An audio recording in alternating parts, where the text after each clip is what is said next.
Mari kita tundukkan kepala, kita akan mulai ibadah yang kedua ini. Kita minta penyertaan Tuhan bersama kita. Bapa kami yang di surga, kami datang padamu mengucap syukur dan terima kasih. Kami boleh masuk di dalam ibadah yang kedua. Biarlah Tuhan mengurapi setiap kami, menjamah setiap kami pribadi demi pribadi, sehingga kami mengalami sukacita yang dari Tuhan. Perkenankan kami, layakkan kami untuk kami memuji dan menyembah Engkau, sehingga nama-Mu disenangkan ya Bapa. Terima kasih ya Tuhan, kami buka ibadah kami di dalam nama Yesus. Kami berdoa dan mengucap syukur. Haleluya. Amin. Amin. Mari kita bangkit berdiri. Selamat pagi semuanya. Selamat hari Minggu. Boleh melihat kiri kanan, depan belakang. Kasih senyum sebisa mungkin. Puji Tuhan. Mari kita bersuka-cita.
Haleluya.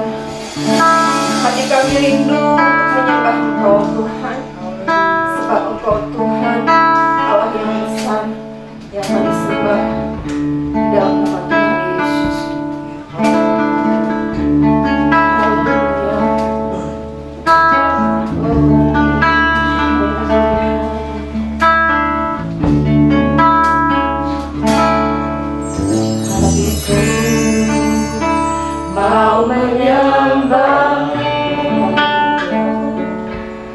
jiwaku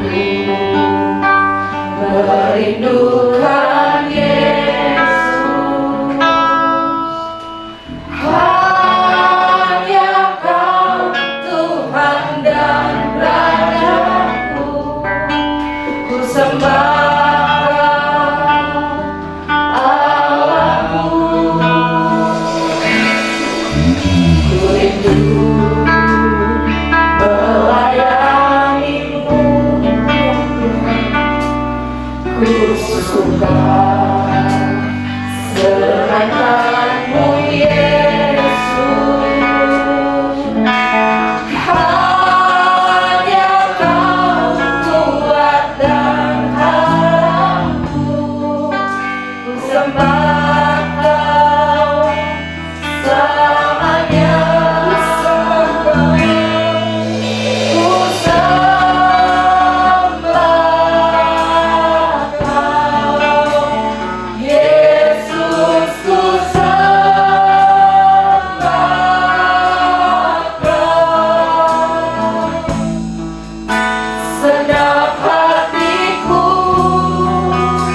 dan kekuatanku, ku rindu menyembah-Mu Yesus. Kami mau nyatakan setiap kerinduan kami kepada Engkau ya Tuhan. Hatiku mau menyembah-Mu, jiwaku Haleluya. merindukan Yesus. Hanya Kau Tuhan dan Rajaku, ku sembah Kau Allahku. Ku rindu melayani-Mu, ku suka senangkan-Mu Yesus. Hanya Kau kuat dan harapku, ku sembah Kau selamanya. Ku sembah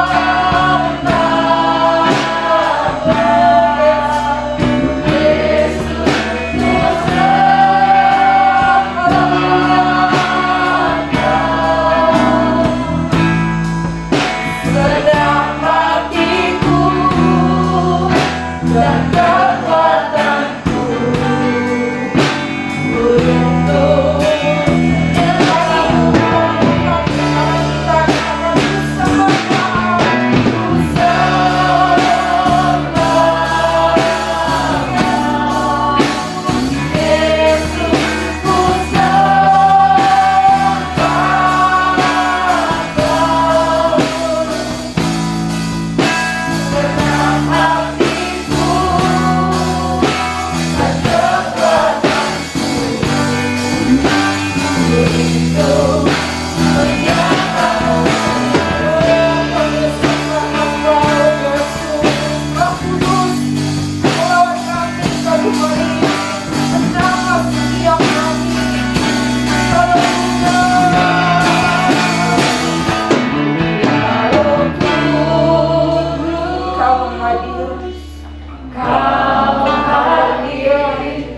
Roh Kudus,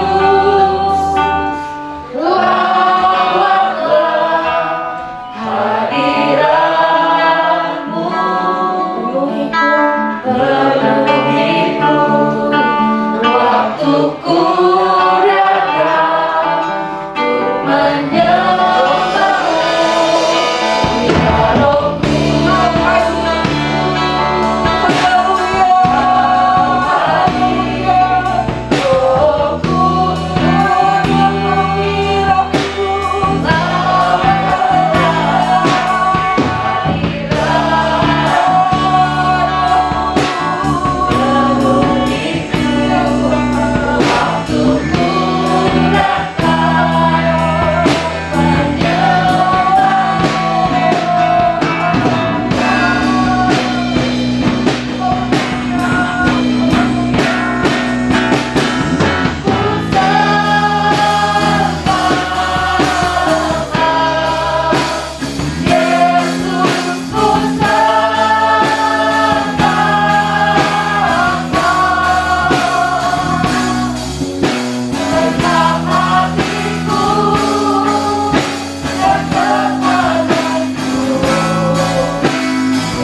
kalau pada pagi hari ini kami kembali bisa bersama-sama berkumpul di rumah Tuhan. Kami tahu ini merupakan kesempatan yang indah untuk kami dapat berjumpa dengan Tuhan dan dengan saudara-saudara kami seiman. Kau akan mengurapi dengan pengurapan yang kudus daripada Roh Kudus, yang memenuhi hati kami dan pemikiran kami, sehingga kami akan lebih mengerti tentang Tuhan.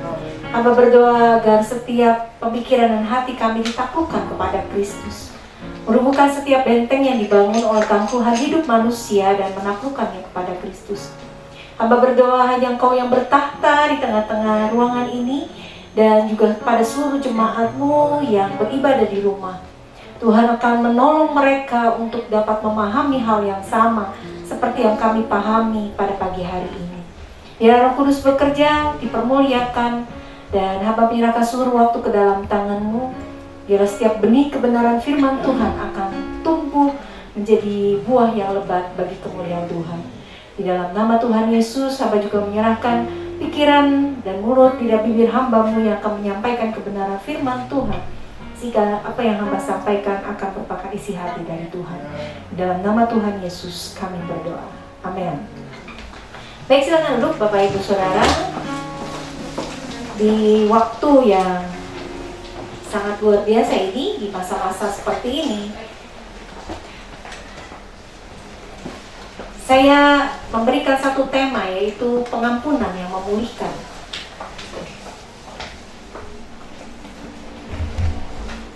Mengapa kita perlu mengampuni? Mengapa perlu ada hal yang dibahas pada hari ini tentang pengampunan? Pengampunan merupakan salah satu tema besar di dalam Alkitab. Kalau Bapak Ibu Saudara perhatikan, sejak dari kejatuhan manusia ke dalam dosa di Kejadian pasal yang ketiga, maka manusia menjadi jauh dari Tuhan, hubungan mereka terputus dari Tuhan. Sehingga manusia membutuhkan yang namanya pengampunan. Dan pengampunan yang diberikan oleh Tuhan adalah pengampunan yang memulihkan. Salah satu tema yang sangat penting karena mewarnai hampir seluruh pemberitaan di dalam firman Tuhan. Dari Kejadian sampai Wahyu, saudara akan melihat ada orang-orang tebusan, orang-orang yang diampuni, orang-orang yang menerima pengampunan dari Tuhan. Dan mengapa saya mengangkat topik ini pada hari ini? Karena saya melihat konflik dan perceraian lebih banyak terjadi pada masa pandemi COVID-19. Karena masa ini masa yang berat dan sukar, dan kalau lihat usaha perekonomian gak langsung bisa pulih dalam sekejap. Dan ketegangan, permasalahan, baik permasalahan pribadi, terus permasalahan dengan orang lain, itu mewarnai hampir setiap permasalahan-permasalahan yang terjadi secara khusus di pandemi COVID-19 ini. Dan saudara, saya akan masuk secara cepat karena saya punya slide yang cukup banyak dan saya berharap saya bisa bahas, walaupun saya ada beberapa yang akan saya bahas secara sekilas saja. Diklik saja langsung. Secara sederhana, pengampunan kepada orang lain berarti memaafkan orang yang melakukan pelanggaran. Berhenti merasa kesal terhadapnya karena pelanggarannya dan melepaskan semua tuntutan ganti rugi. Mungkin bagi saudara ini sesuatu yang jadi masalah. Mengapa? Karena kalau kita merasa dirugikan, kita nggak bisa melepaskan ganti rugi, gitu ya. Memaafkan orang yang melakukan pelanggaran terhadap kita. Kita berhenti merasa kesal, berhenti merasa marah, berhenti merasa bahwa kita menjadi orang yang dirugikan. Itu sesuatu yang sangat sulit secara pribadi. Kenapa? Karena di dalam pribadi kita ada yang namanya pride, kebanggaan diri, harga diri. Nanti saya akan bahas lebih lanjut di bagian belakang. Dan kalau itu sudah terkoyak, itu sudah dilukai, rasanya kita merasa bahwa apa yang dilakukan orang lain kepada kita yang melukai itu harus dibayar. Nah, ini yang menjadikan pengampunan mengapa menjadi sesuatu yang sangat sulit. Dalam perjanjian lama ada satu gambaran tentang seekor kambing yang dinamakan dilepas kepada Azazel. Jadi kalau kita mengampuni seseorang, kita akan taruh semua kesalahan kita kepada kepala kambing itu, dan kambing itu kemudian dilepas ke padang gurun. Ini merupakan satu pelambang bahwa sebetulnya kemarahan, ketidakpengampunan, kekesalan, apapun bahasanya, itu harus dilepas untuk menjadikan satu relationship, hubungan yang jauh lebih baik. Dan saudara, ini sesuatu yang makin sulit diterapkan dan dilakukan pada masa pandemi COVID-19 ini. Mengapa? Karena ya yang tadi udah social distancing, kita ngomong kadang nggak jelas pakai masker.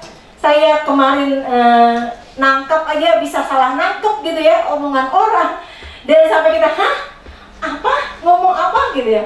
Dan mungkin orang yang menjelaskannya udah kesel ya. Kita nggak bisa membaca mimik muka orang, kita nggak bisa membaca komat kamitnya mulut saya, nggak bisa. Kenapa? Karena kita pakai masker. Kesalahpahaman mudah terjadi, gampang terjadi. Ya jangankan kita pakai masker ya, nggak pakai masker aja kita bisa salah paham, misunderstanding ya. Apalagi kalau kita pakai masker, kita nggak tahu apa yang disampaikan sama orang lain. Kita dengarnya aja sama-sama, apalagi kalau dia pakai yang masker yang tebel, udah pakai masker tebel, dia pakai masker kain lagi. Apa yang diomongin nggak ngerti, nggak tahu. Sehingga kita mudah menjadi gagal paham, ya, salah paham. Dan ini banyak terjadi. Kita bicara terus terang saja, tatap muka dengan muka, itu bisa terjadi salah paham, apalagi kalau kita udah nutupin wajah kita dan muka kita. Ini sesuatu yang sulit, Bapak Ibu Saudara. Saya buka kacamata saja ya, karena saya nggak bisa lihat yang kecil. Pengampunan dari Tuhan, coba diklik aja. Pengampunan dari Tuhan ini membutuhkan dua elemen penting. Yang pertama ialah dosa yang harus diampuni, dan yang kedua adalah seseorang yang harus mengampuni. Mau mengampuni. Jadi ada dua hal yang harus dilakukan. Melepaskan dosa itu, melepaskan pengampunan itu, melepaskan dendam, kemarahan dan sebagainya. Dan kita harus memulihkan dengan orang yang dengannya kita bermasalah, atau kita sendiri secara pribadi. Walaupun demikian, saya katakan kita sering gagal dalam hal ini karena kita sering merasa puas jika melihat orang yang bersalah kepada kita itu menderita. Perasaan terluka dan kemarahan yang tidak diselesaikan akan menimbulkan dendam. Jika dendam semacam itu masih ada dalam diri kita, maka akan timbul berbagai masalah, baik emosional, spiritual maupun fisik. Akibatnya adalah kita akhirnya menanggung beban dosa. Saudara tahu kemarin waktu saya esensi, ada salah satu yang saya sharingkan, beritahukan. Ada dua hal besar yang menyebabkan seseorang bisa berubah. Coba diklik aja. Yang pertama yang seharusnya terjadi, coba diklik lagi. Iya. Yang pertama yang seharusnya terjadi adalah mengalami perubahan cara berpikir dari Roma 12 ayat 1 sampai 2. Jadi kalau saudara mengalami orang bisa berubah, saudara bisa mengalami perubahan, seharusnya yang terjadi itu adalah yang dari Roma 12 ayat 1 sampai 2. Mengalami perubahan cara berpikir, mengalami pencerahan, mengalami iluminasi, apapun namanya, mengalami visi yang baru, apapun namanya. Ini adalah perubahan yang baik. Tapi yang kedua, seorang bisa berubah itu karena yang kedua adalah karena terluka hatinya. Di dalam Ibrani pasal yang ke-12 ayat 14 sampai dengan ayat yang ke-15, saya akan bacakan bagi Bapak Ibu Saudara Ibrani pasal yang ke-12 ayat 14 sampai 15. Saya buka dulu ya Bapak Ibu. Dikatakan begini, berusahalah hidup damai dengan semua orang dan kejarlah kekudusan. Sebab tanpa kekudusan tidak seorang pun akan melihat Tuhan. Jagalah supaya jangan ada seorang pun menjauhkan diri dari kasih karunia Allah, agar jangan tumbuh akar yang pahit yang menimbulkan kerusuhan dan yang mencemarkan banyak orang. Hal yang kedua yang ternyata bisa merubah seseorang, mengubah seseorang, adalah kalau dia terluka hatinya, kalau dia merasa marah, kalau dia merasa bahwa dia diperlakukan tidak adil, kalau dia merasa bahwa apa yang dilakukan selama ini nggak dipandang sebelah mata, tidak dihargai. Dan inilah yang dikatakan oleh Ibrani. Ibrani mensejajarkan kekudusan dengan kedamaian. Saudara bayangkan bahwa orang bisa hidup kudus itu apabila dia menjaga diri agar tidak tumbuh akar yang pahit. Kenapa? Karena bisa rusuh, menimbulkan kerusuhan, menimbulkan masalah, mencemarkan banyak orang. Dan di sini dikatakan akibat dari tidak mengampuni, kalau saudara lihat di dalam tulisannya, adalah timbulnya kebencian, kemarahan, dan akar pahit dalam kehidupan kita. Kalau masalah tidak diselesaikan, kalau kebencian tidak diselesaikan, kemarahan tidak diselesaikan, maka akar pahit itu akan masuk di dalam pikiran kita. Coba diklik aja langsung. Arti kata akar pahit dalam bahasa Yunani itu sangat menarik Bapak Ibu. Mengapa? Karena yang dipakai adalah pikria. Berasal dari kata runcing dan tajam. Sesuatu yang memotong dan tajam. Sehingga menurut Kamus Alkitab, kata pikria ini artinya menjadi pahit. Kita akan bertingkah laku, berespon dengan keras. Kita akan mudah menjadi iri hati. Kita akan mudah menjadi dengki. Kita akan mudah menjadi sakit hati. Coba diklik langsung ya. Sesuatu yang tajam atau runcing ini, iri hati, sakit hati, dengki, bahkan kebencian, dan tingkah laku yang keras, itu dapat melukai dan merusak orang itu sendiri dan orang lain. Teristimewa mereka yang berhubungan dekat dengan orang tersebut. Akar pahit itu tidak pernah dan tidak akan pernah menjadi sesuatu yang membangun. Ia selalu bersifat merusak dan mencemarkan. Dan ini sesuatu yang berbahaya Bapak Ibu. Mengapa? Karena kata akar pahit ini saya mau umpamakan seperti gear motor, gerigiknya. Kalau geriginya itu kena ke pas ke rantainya nggak apa-apa, it's okay. Tapi sering kalau yang terjadi adalah geriginya itu berputar pada lingkungan sekeliling. Dan kalau lingkungan sekelilingnya itu seperti pagar, seperti sesuatu yang lembut, maka itu akan merusak sekelilingnya. Ini pikria Bapak Ibu. Akar yang pahit, tajam, menusuk. Dan itu sangat-sangat merusak. Merusak kehidupan kita, merusak hubungan kita. Dan kalau saudara lihat, ciri-ciri orang yang masih terluka adalah dikatakan di dalam Efesus pasal yang keempat ayat ke-32, nanti saya juga akan bahas lagi, itu adalah menahan kasih. Kasihnya ditahan, keramahannya ditahan, kesabarannya ditahan, sambutan salamnya, kehormatan, pelayanan, senyumnya, dan sebagainya. Sebagai gantinya dia akan memberikan sikap yang acuh, cemberut, sinis, pemberontakan, kata-kata atau kritik yang tajam, tidak hormat, dan sebagainya. Dan saudara tahu ini adalah sesuatu yang berbahaya. Mengapa? Karena orang yang mengalami akar yang pahit ini akan merusakkan dan mencemarkan banyak orang. Diklik lagi. Orang yang masih terluka di dalam Ibrani pasal 12 ayat 14 sampai 15 tadi, dari Amsal pasal 18 ayat 19 dikatakan menutup diri. Menutup diri agar jangan disakiti lagi.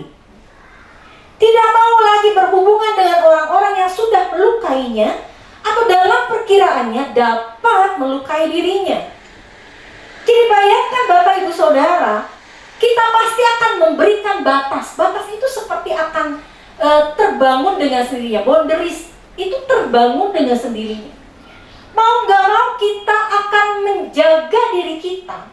Itu adalah satu tameng gitu ya, secara otomatis shield gitu ya, yang akan melindungi kita supaya orang yang melukai kita, yang pernah melukai kita, tidak melukai kita lagi.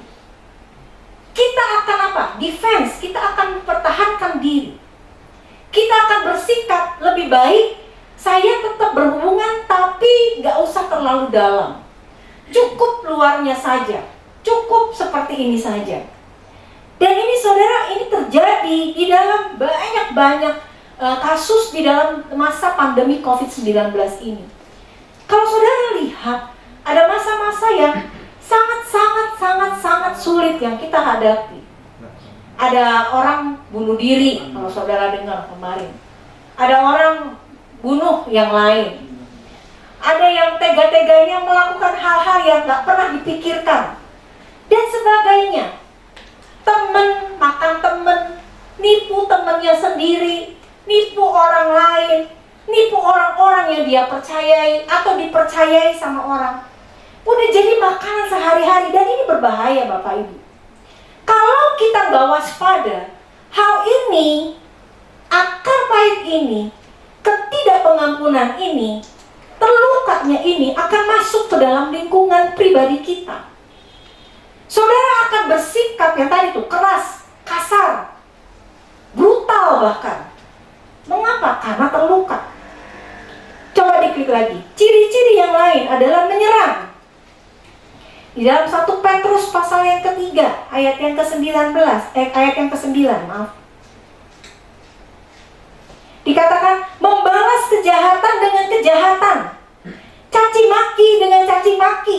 Bayangkan saudara, ini Petrus ngomong, ini cerita, dia lagi bicara. Di dalam 1 Petrus pasal yang ketiga, konteksnya itu tentang hubungan dalam keluarga, hubungan suami istri. Tapi bayangkan kalau orang yang masih terluka, dia akan menyerang, caci maki dibalas caci maki. Ya kan, kejahatan dibalas dengan kejahatan, balas-balesan.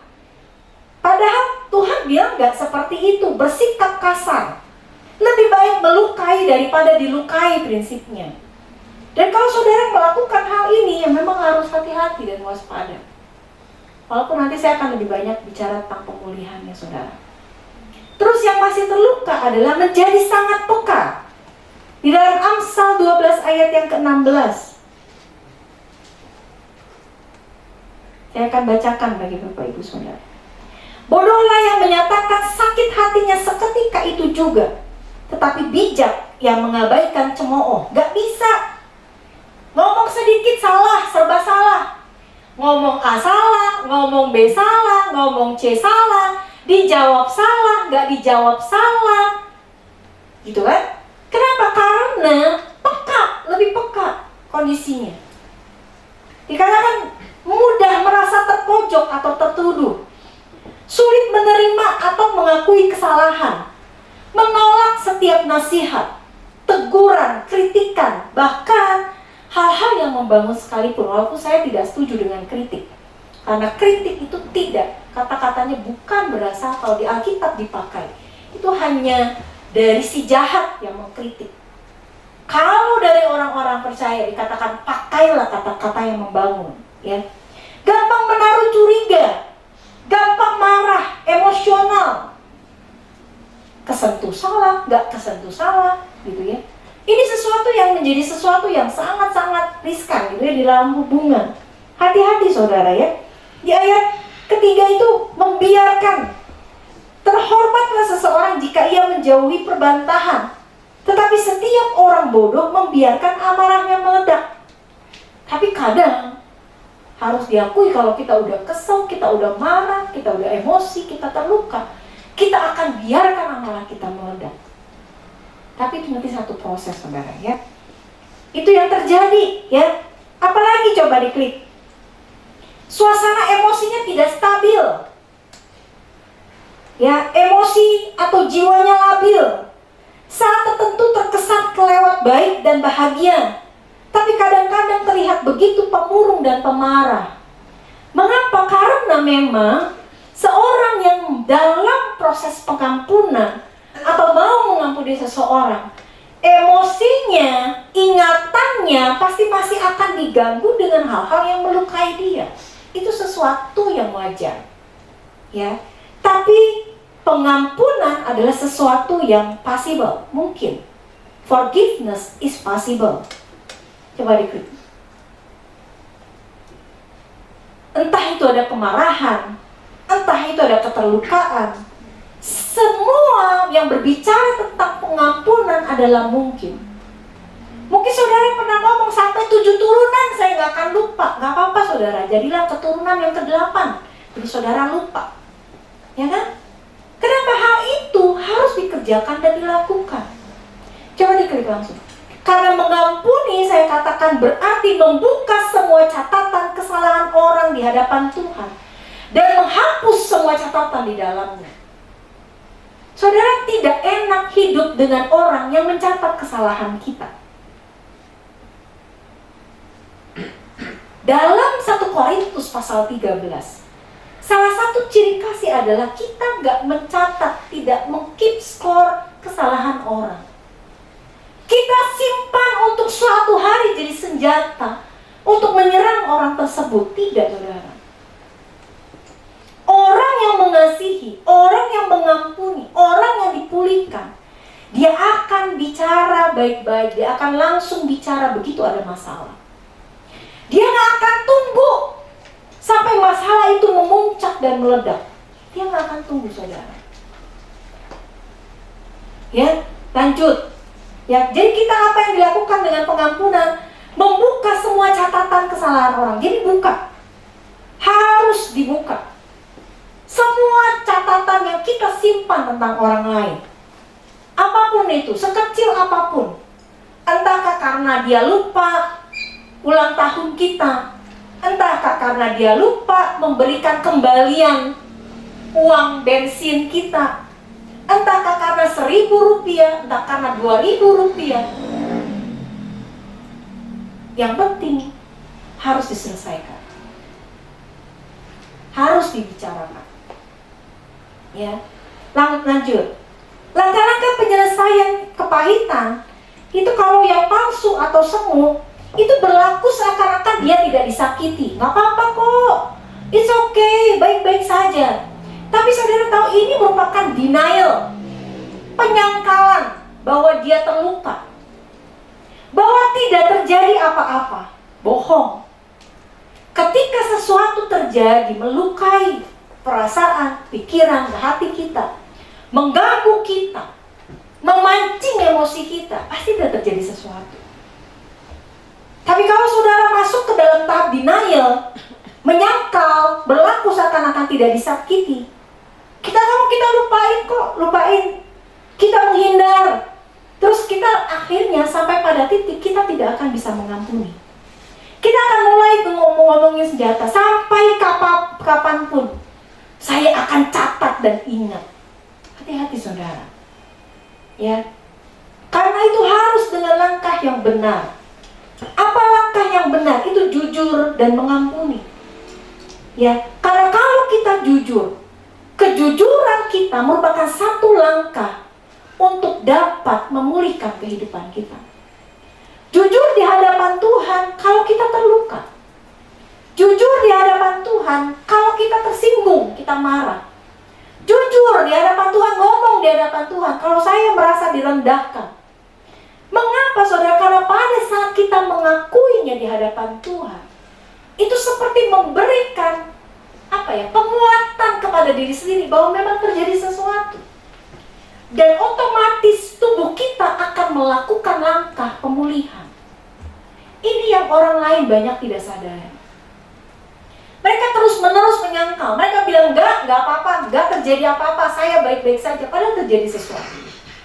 Padahal ketika kita bilang, saya memang terjadi sesuatu, saya memang marah, saya memang tersinggung, saya memang terluka, itu tubuh itu secara tubuh, otak itu akan memerintahkan harus melakukan langkah pemulihan. Sama aja kalau kita sakit. Kalau kita sakit, kita mengakui kita sakit, tubuh itu otomatis akan melakukan langkah pemulihan supaya dia jadi sehat. Tapi kalau kita ngomong enggak sakit, enggak baik-baik aja, itu tubuh itu biasa jadi semakin parah. Kenapa? Karena kita seperti lagi mensuggest, memberikan saran sama tubuh, enggak apa-apa, it's okay. Ini terjadi sesuatu, enggak terjadi apa-apa, baik, semuanya baik-baik saja, enggak. Tapi begitu kita jujur, itu akan ada satu langkah pemulihan. Makanya saudara kalau dilihat, saya akan masuk dulu dalam Efesus pasal 4 tadi. Efesus pasal 4 ayat 25 sampai 31 itu memberitahukan kepada kita hal-hal yang dapat menimbulkan luka hati. Di dalam ayat 25 itu adalah dusta. Makanya Bruri Pesolima gitu yang nyanyi, jangan ada dusta di antara kita. Karena dusta itu akan merusak kepercayaan. Dan kepercayaan itu adalah seperti mengkhianati. Alkitab ngomong itu pengkhianat pada masa-masa musim paceklik. Yang kedua adalah kemarahan. Kalau saudara tidak bisa memanage kemarahan, cepat-cepat datang. Bukan didoain supaya marahnya ditengking keluar, bukan saudara. Harus diselesaikan karena kemarahan itu akan bisa merusak seseorang. Makanya di dalam Efesus pasal 4 ayat 26 dikatakan, jangan berbuat dosa. Orang yang marah cenderung akan berbuat dosa. Jangan matahari terbenam sebelum padam amarahmu. Orang yang marah itu cenderung akan menjadi dendam. Dan yang terakhir, jangan beri kesempatan kepada iblis. Saya pernah ngomong ini seperti tumpos, satu titik. Di mana iblis begitu menginjak itu seperti pintu yang otomatis terbuka. Dia akan serang kita habis. Kita akan habis-habisan. Hati-hati saudara. Ya, jadi berhati-hatilah. Yang bisa menimbulkan dan memberikan luka hati itu adalah kemarahan. Makanya kalau orang ada satu kasus lah yang terjadi. Ini maminya yang emosinya nggak stabil. Dan saudara tahu, anaknya itu jadi pendiam, gak mau ngomong. Sampai akhirnya mamanya ngomong dan bicara sama gurunya, dia bilang, apa anak saya bisu? Apa anak saya gak bisa bicara? Padahal anaknya bawel. Tapi kalau di depan mamanya tuh bisu, diam 1000 bahasa. Kenapa? Karena dia anaknya ini takut. Yang tadi saya ngomong, mau ngomong A salah, mau ngomong B salah, mau bertingkah yang ke C salah, mau bertingkah ke D salah, jadi anaknya diem aja. Gak pernah ngomong, gak pernah keluar sepatah kata pun. Waktu sampai dibawa ke psikolog dan sebagainya, dia bilang sebenarnya bukan yang anak yang bermasalah, tapi karena anaknya jadi bingung menempatkan diri di depan orang tuanya yang mudah marah. Sebenarnya kemarahan itu bisa menjadi sesuatu yang sangat-sangat krusial ya, sangat merusak. Yang ketiga adalah mencuri, mengambil apa yang bukan menjadi milik kita. Ini bicara tentang trust juga, kepercayaan. Orang yang mencuri, pernah mencuri, atau merusak kepercayaan orang lain, memang akhirnya akan menimbulkan luka hati. Yang selanjutnya, yang keempat adalah perkataan kotor, ayat 29. Perkataan kotor dalam terjemahan lain dikatakan perkataan yang tajam, sinis, kasar. Memang perkataan yang ditujukan untuk menyerang orang lain. Hati-hati saudara ya. Karena ini kata-kata ini, makanya dikatakan Paulus, jangan ada perkataan kotor. Bukan hanya perkataan yang ngomongin binatang, kebun binatang, atau perkataan-perkataan yang berbau hal-hal yang gak benar, pornografi. Tapi perkataan yang tajam, perkataan yang sinis, perkataan yang kasar, perkataan yang bermaksud untuk menyerang dan melukai, hindari saudara. Makanya kenapa? Karena itu dikatakan pakailah perkataan yang baik untuk membangun di mana perlu. Supaya apa? Supaya orang yang mendengarnya beroleh kasih karunia. Di dalam ayat 31 itu kepahitan, ini disebut lagi kegeraman. Geram itu lebih daripada marah, saudara. Geram itu seperti ada air mendidih di dalam hati kita, dan air mendidihnya gak pernah mati-mati. Udah seperti kalau saudara nonton film kartun, saya pernah ceritakan, itu dia pasang di sininya teflon, di telurnya dipecahin, telurnya matang. Itu geram saudara. Gitu ya. Uapnya udah naik ke atas, mukanya merah gitu ya. Geram, kemarahan, pertikaian, apalagi fitnah. Ya. Gak usah ada cerita-cerita di balik cerita, gak usah saudara. Karena ini melukai, sangat melukai. Ya, lanjut. Coba, bagaimana menyelesaikan kepahitan? Yang tadi ya, tidak melakukan penipuan diri. Jangan berlaku seakan-akan tidak disakiti. Tidak apa-apa. Ini seperti orang yang memotong rumput, bagian atasnya terpotong, tetapi akarnya tetap hidup dan setiap saat bisa tumbuh kembali. Harus dicabut dicabut saudara akarnya. Tapi masalahnya kalau dicabut akarnya, saudara akan mengalami beberapa saat itu bolong tempatnya. Saya sedang sakit gigi saudara. Gigi saya sakit sebenarnya beberapa bulan yang lalu. Terus sekarang kemarin waktu pas saya mau ujian sidang tesis itu sakit lagi giginya. Saya pikir ini stres kayak. Minum obat berfungsi. Tapi sakit lagi. Dan kemarin terakhir hari Jumat kemarin persis. Saya itu minum dalam waktu 3 jam 2 obat. 2 obat penahan sakit, tetap terasa sakit. Ini berarti giginya yang bermasalah. Pembina rohani saya, karena kalau waktu saya izin harus pergi ke dokter gigi, dia bilang, "Bu, dicabut aja." Saya bilang, kayaknya dokter akan hancurin ditambel. Dicabut. Saudara, kalau ditambel, itu suatu ketika dia pasti bisa bolong lagi. Tapi kalau dicabut, memang gak bermasalah saudara. Tapi sesudah dicabutnya, saudara tahu yang udah pernah cabut gigi ya, gusinya berlubang. Ini saya lebih-lebihin saudara, biar terasa sakitnya. Berdarah-darah. Nyut-nyutannya itu gak sehari 2 hari, bisa seminggu sampai 10 hari. Terus dia kesentuh, sakit banget. Tapi di sini salah satu untuk menyelesaikan kepahitan itu harus dicabut akarnya. Pasti bolong. Pasti perlu waktu. Gak bisa langsung sembuh. Kalau cuma sekedar ditambal suatu hari itu akan sakit lagi. Itu kata pembina rohani saya. Lalu saya bilang, jangan didoain Pak, masa sakit lagi gitu ya. Ya kan? Tapi dikatakan cabut sampai akarnya. Kadang akan menyisakan bolong di hati kita. Saudara akan mengalami masa-masa di mana emosinya akan naik turun. Tiba-tiba terlintas, bisa tiba-tiba nangis, tiba-tiba marah, tiba-tiba emosi. Tapi cabut. Akar pahit itu harus dicabut. Walaupun ada proses bolong hatinya. Lanjut dulu ya. Bukan melupakan, tetapi mengampuni. Kata yang dipakai di Alkitab itu tidak mengingat lagi. Artinya perbuatan yang sengaja dilakukan tidak mengingat lagi. Kita bukan amnesia sama kesalahan orang. Udah lupa tuh? Kamu gini-gini ya? Udah lupa tuh? Enggak.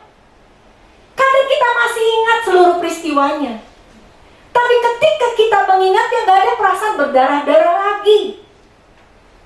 Gak ada perasaan emosi lagi. Nah ini yang harus dikerjakan dan dilakukan, harus mengampuni. Lanjut, bukan menghindar, bersikap jujur.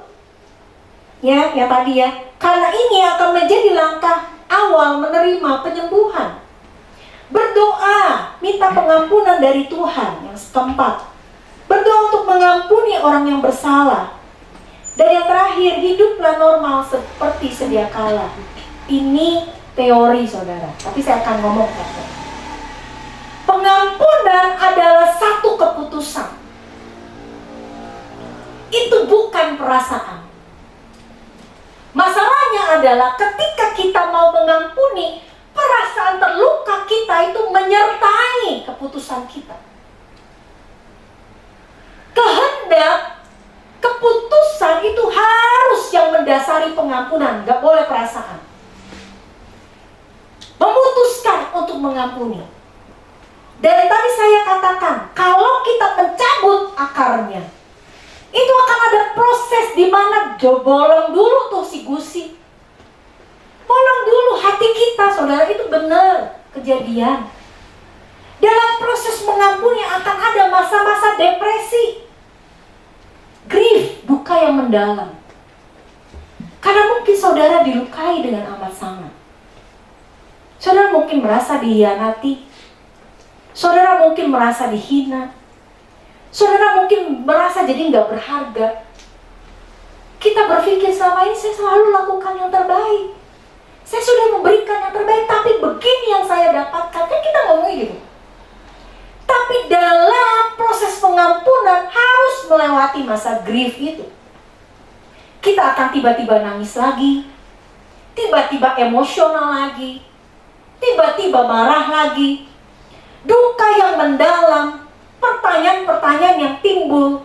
Mengapa kita mungkin ngomong, mengapa orang itu tega melakukan hal itu sama saya? Padahal saya lakukan yang terbaik. Mungkin kita ngomong, mengapa saya yang mengalami? Apa karena saya tidak berharga? Pertanyaan itu akan muncul. Kita akan timbul perasaan mengasihani diri. Ini siapa sih saya sebenarnya? Kok diperlakukan seperti itu sama orang yang dekat dengan saya, orang yang saya percayai? Perasaan terhina, saya udah dihina, saya tidak dihormati, saya diinjak-injak. Sehingga juga kadang-kadang saudara akan timbul perasaan kemarahan yang merusak. Tapi tadi saya udah katakan, pengampunan berbicara tentang kehendak. Pengampunan berbicara tentang keputusan. Keputusan untuk tetap mengampuni walaupun hati kita masih bolong dan terluka. Bahkan mungkin maaf, orang itu akan melakukan hal yang lebih buruk sama kita. Lebih merusak. Dalam proses tersebut mungkin perasaan kita akan naik turun. Karena ingatan-ingatan tentang luka kita, lah yang tadi saya bilang, luka yang bolongnya itu akan jauh lebih dalam, tadi seperti saya udah ngomong, dari apa yang dapat kita duga. Saudara mungkin berdarah-darah, nangis-nangis. Entah itu karena atasan, entah itu karena teman sekerja, entah karena kita dibohongi, entah karena orang-orang yang kita percayai, entah karena pasangan kita, suami atau istri kita, entah karena anak-anak kita. Tapi serahkan yang dalam proses inilah, saudara harus serahkan perasaan dan emosi kita kepada Tuhan. Minta Roh Kudus untuk menaungi, karena ini adalah proses yang harus dijalani. Untuk dapat hidup normal seperti tidak terjadi apa-apa, butuh proses yang panjang. Mengatasi konflik juga butuh proses yang panjang. Mengatasi perasaan terluka butuh proses yang panjang.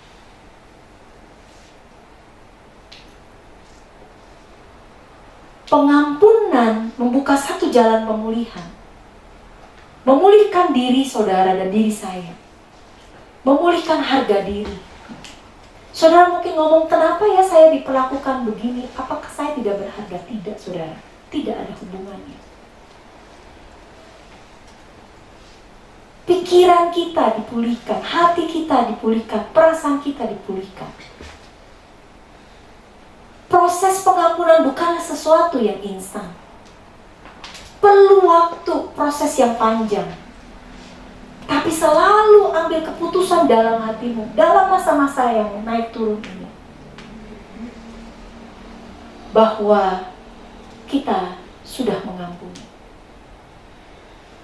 Lagi emosi lagi, tiba-tiba ingat lagi, terlukanya terkuak lagi ngomong, saya sudah mengampuni.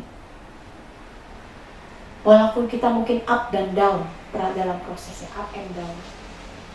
Mengapa saudara? Saya nggak mau lanjut ke bagian belakang, walaupun nanti saudara mungkin bisa baca. Karena di masa yang sukar dan berat ini, kemarin di esensi Esther saya ngomong, ada dua hal yang saudara harus lakukan. Jaga kesehatan dan jaga kewarasan saudara. Tekanan hidupnya sangat berat saudara. Jaga kesehatanmu, pakai masker yang benar. Ini Bandung lagi merah lagi. Bahkan di beberapa daerah itu udah hitam. Tapi yang kedua, jaga kewarasan saudara. Istirahat yang betul. Kelola emosimu dengan baik. Kadang kita merasa bahwa kita harus sempurna untuk dikasihi dan dicintai sama seorang. Itu salah. Dia harus menerimamu apa adanya. Saudara gak harus jadi orang yang super. Saudara gak harus jadi orang yang terbaik. Saudara gak harus merelakan diri saudara untuk diinjak-injak supaya saudara diterima oleh orang itu.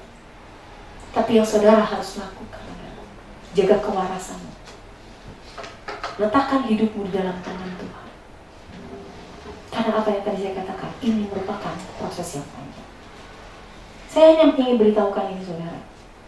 Mengapa kita bisa menjadi gampang kecewa dan terluka?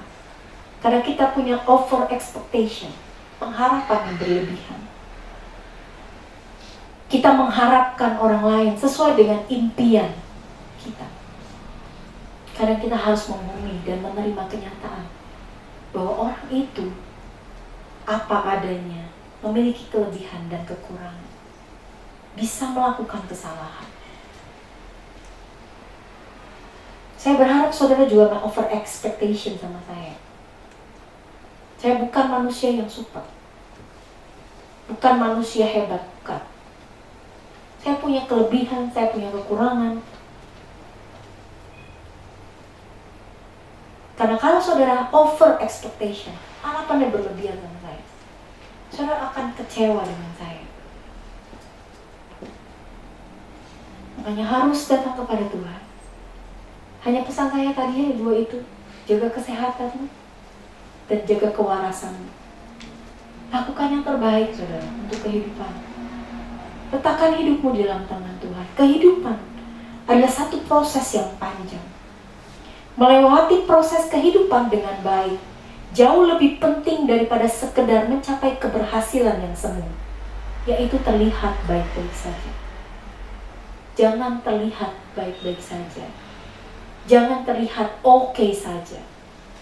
Tapi lewati semua proses kehidupan dengan baik. Karena itu jauh lebih penting daripada sekedar mencapai keberhasilan yang semu. Berdiri bersama-sama dengan saya, saudara. Kita akan nyanyikan satu lagu. Biarlah pengampunan akan memulihkan saudara. Jangan tergesa-gesa dengan prosesnya. Bagi satu orang mungkin mengampuni cukup 1 hari, dia udah langsung lupa dengan semua luka. Ada orang yang perlu beberapa bulan, bertahun-tahun, karena mungkin luka yang didapatkan jauh lebih dalam. Kadang kita harus mengubur impian, mengubur harapan kita, mengubur apa yang mungkin pernah kita kerjakan dan lakukan. Tapi lakukan karena dengan satu harapan, saudara harus dipulihkan oleh Tuhan. Kasih pasti lemah lembut. Maafkan saya, padahal saya udah taruh di depan, maksudnya multimedia. Ajarilah kami ini saling mengasihi. Kasih pasti lemah lembut. Kasih pasti memaafkan. Kasih pasti murah hati. Kasih-Mu Tuhan, kasih pasti lemah lembut. Kasih pasti lemah lembut. Kasih pasti memaafkan. Kasih pasti murah hati.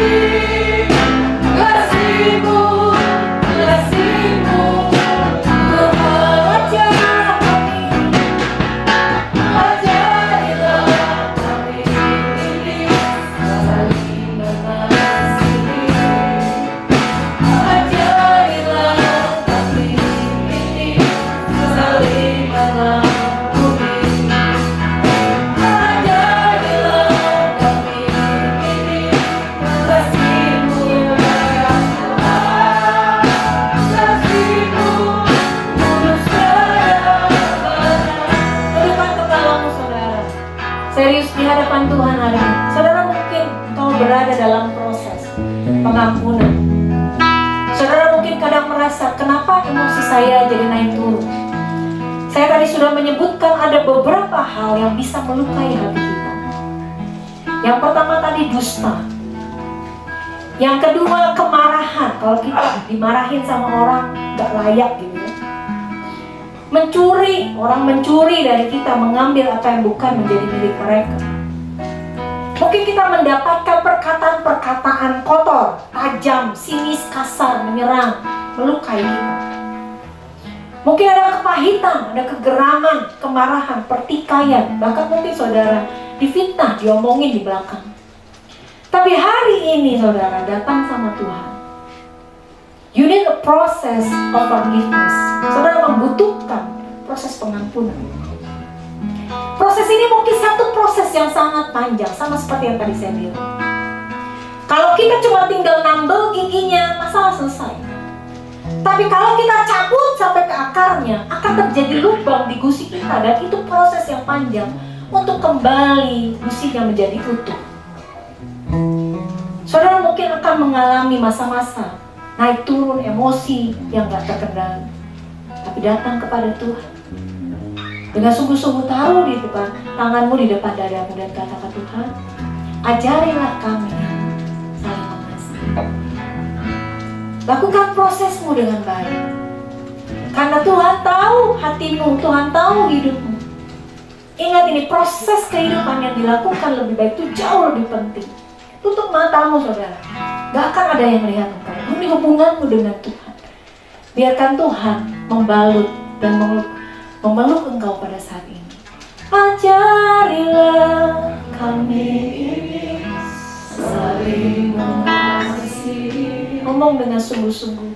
Ajarilah kami ini saling mengampuni.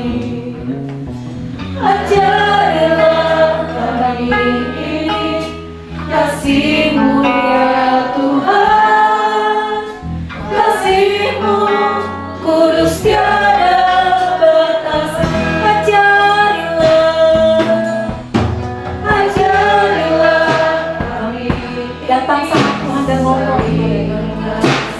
Dia sangat mengerti, sangat memahami. Dia sedang memeluk kau pada pagi hari ini. Haleluya. Ajarilah kami kasih-Mu ya Tuhan, kasih-Mu kudus tiada batas. Katakan ajarilah kami ini ajarilah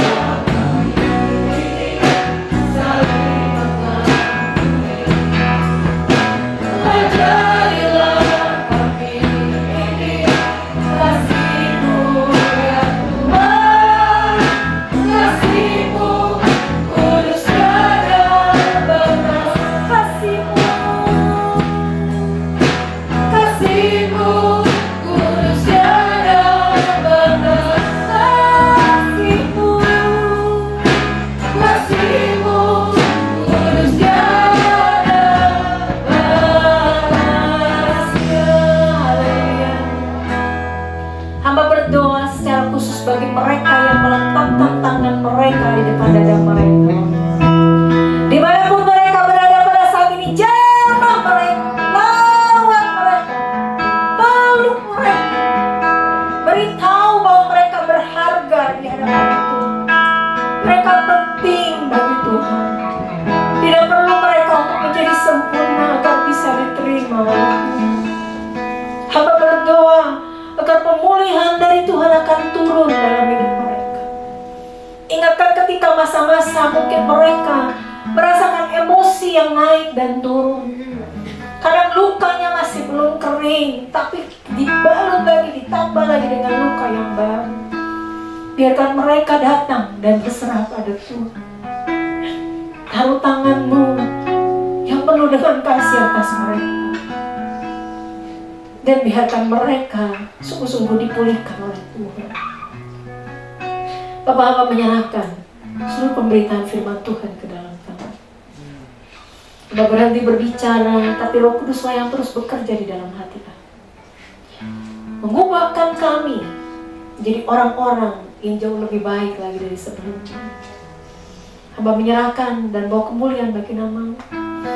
Dan pimpin setiap kehidupan kami agar menyenangkan hati Tuhan. Terima kasih Bapa. Di dalam nama Tuhan Yesus kami berdoa. Haleluya.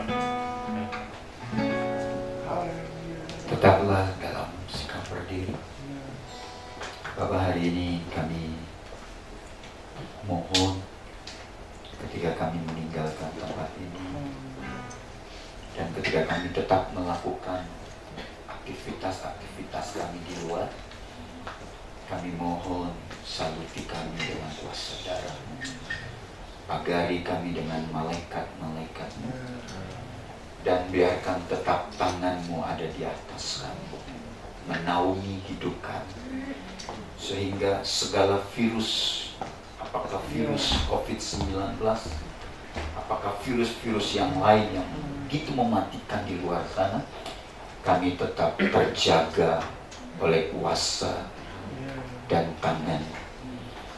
Kami berkati usaha bisnis kami, berkati anak-anak kami, berkati rumah tangga kami, berkati pekerjaan kami. Apapun yang kami doakan dan kumulkan beberapa minggu ini, Tuhan nyatakan, jawab, dan biarkan kami menerima janji-janji. Terima kasih Bapa di dalam surga. Kami serahkan hidup kami sebelumnya ke dalam tangan. Kami serahkan juga persembahan yang kami bawa. Kami serahkan hidup kami sekali, anak-anak kami, orang-orang yang kami cintai, orang-orang yang kami kasih dimanapun mereka berada. Bukan hanya berkat-Mu yang menyertai mereka, yang turun di atas hidup mereka, tapi penyertaan-Mu yang sungguh-sungguh itulah yang membuat kami terus berhasil di tengah-tengah dunia yang krisis ini. Terpujilah Engkau Bapa. Arahkan hatimu kepada ibu saudaraku yang dikasihi Tuhan. Jangan khawatir, jangan takut, jangan bimbang hatimu, karena Tuhan tetap bersamamu di tengah-tengah seperti sekarang ini. Pulanglah saudara-saudaraku, bawalah berkat dari Allah Bapa kita, kasih sayang dari Yesus, serta persekutuan dari Roh Kudus memeluk engkau, menyertai engkau, dan memberkati engkau mulai dari saat ini sampai selama-lamanya. Tuhan Yesus memberkati kita. Haleluya. Mari kita sama-sama katakan amin. Terima kasih telah mengikuti ibadah online Gereja Efrata. Untuk persembahan umum dan persepuluhan dapat ditransfer melalui rekening BCA dengan nomor rekening 1763 013344 atas nama Gereja Sidang Jemaat Allah. Untuk memudahkan pencatatan bendahara gereja, sangat membantu sekali jika setiap persembahan dibedakan dengan cara sebagai berikut. Untuk persembahan umum, berikan angka 1 pada digit terakhir nominal. Contoh 20.001. Untuk persepuluhan, berikan angka 2 pada digit terakhir nominal. Contoh 20.002. Jangan lewatkan ibadah online di channel Gereja Efrata selanjutnya. Dan jangan lupa subscribe dan aktifkan notifikasinya. Selamat bergabung di keluarga Gereja Efrata. Terima kasih sudah beribadah bersama kami. Tuhan Yesus memberkati.